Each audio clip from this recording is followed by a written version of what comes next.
In Matthew 7, Jesus warns his followers against false prophets like wolves in sheep's clothing who come in among the people of God and lead many astray. My name's Sam. I'm a pastor at St Jude's Anglican Church, serving Melbourne Uni students. My name's Bryn, and I work with the Christian Club here at the University of Melbourne, the Christian Union. Now, over the last couple of years, we have seen a real increase in the activity of cults on and around our campus. The cult members, they try to lead people away from Jesus, and they're persistent and effective in doing this. The most prominent group here is called Shincheonji, and also goes by other names, and there are other groups operating on Melbourne Uni and around the Melbourne Uni CBD. So this video aims to help you understand and respond to these groups, and we hope equips you to think about how you or a friend might be drawn into one of these cults. How do you know if you've been approached by one of these cults? These groups, they tend to operate with a high level of secrecy. So they're almost never going to tell you exactly what their group is called or why they're talking to you. These conversations can sort of happen in chance locations, places like Melbourne Central, Melbourne Uni or other areas in the CBD. They might start with a compliment about something you're wearing, maybe a question about directions, or leading into a survey or something about religious belief. After they have these conversations, they might then try to invite you to an event or one of their Bible studies, or perhaps even to meet one of their mentors. The thing to notice though is that all of this is shrouded with a high level of mystery and secrecy and vagueness. Have a look, for example, at this Instagram post about one of their events.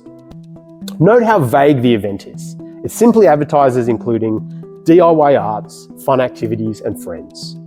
The account name is vague, and it provides no connections to any church or Christian club other than just a picture of trees with hands. The account too has been made with only 13 posts, which is common of these sort of burner accounts used by cults. You'll notice too that the event isn't held on a campus, even though it claims to have the support of 5 different universities. But if you go to any of their university web pages or clubs and societies links, you won't find any mention of these events. Of course, there's nothing wrong with inviting someone to an event or sharing faith with someone, but these groups have developed a philosophy that justifies deception in order to bring someone to salvation, which is found only in their group. So group members are willing to lie and deceive, to obtain and share and exploit information about people. And group members have even been known to build friendships and dating relationships in order to bring people into the group. And the New Testament tells us that this will happen. In Romans 16 and 2 Corinthians 11 and 2 Timothy 3, we see false teachers coming in among God's people, attempting to lead people astray. So we shouldn't be surprised, and we need not panic that this is happening. So if you think you might be talking to someone from one of these groups, the best thing that you can do is to ask good questions. Ask what the name of their group is called. Ask if you can check out a website, or maybe see any material that their group has taught. And if they're asking you these things on campus, well, then you can ask them whether they are affiliated with the university and where you can see them on the Student Union page. If any of their answers are a bit vague or mysterious, or they don't quite answer them or dodge the question, then these are real red flags, and you might be talking to someone from a cult. If you think your friend might be part of one of these cult groups, here are 4 things that you can do to help them. First is to talk to your pastor or another Christian leader and ask them for help. Second is to ask good questions of your friend about the group and their experience in the group. If they don't know answers to the questions or their answers are evasive, that's probably a clear red flag. Third is to be a faithful Christian friend to them. These groups prey on loneliness and the need that we all have for community.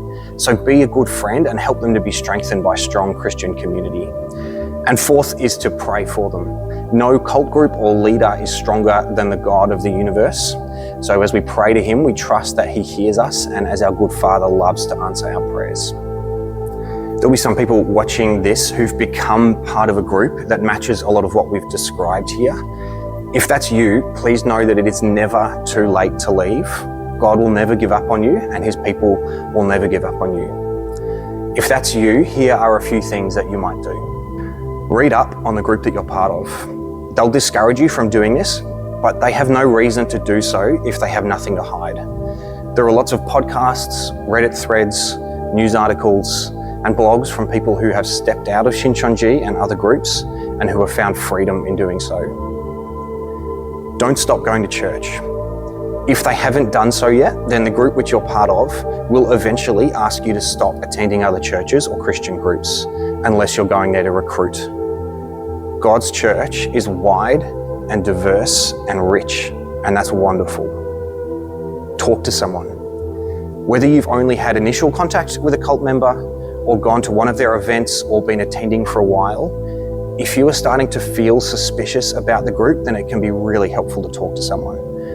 If you're part of a church, then talk to your pastor. If that won't work for you, then Bryn or I would be able to listen to your experiences and offer advice. We'd be happy to arrange a catch up with someone who's had past experience with cults. Finally, for all of us, we don't need to be afraid because we worship a God who is absolutely sovereign and who loves each of his children jealously and fiercely.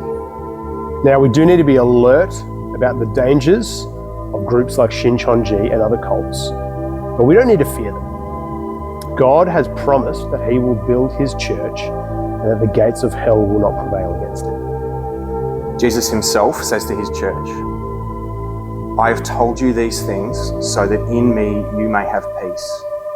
In this world you will have trouble, but take heart, I have overcome the world.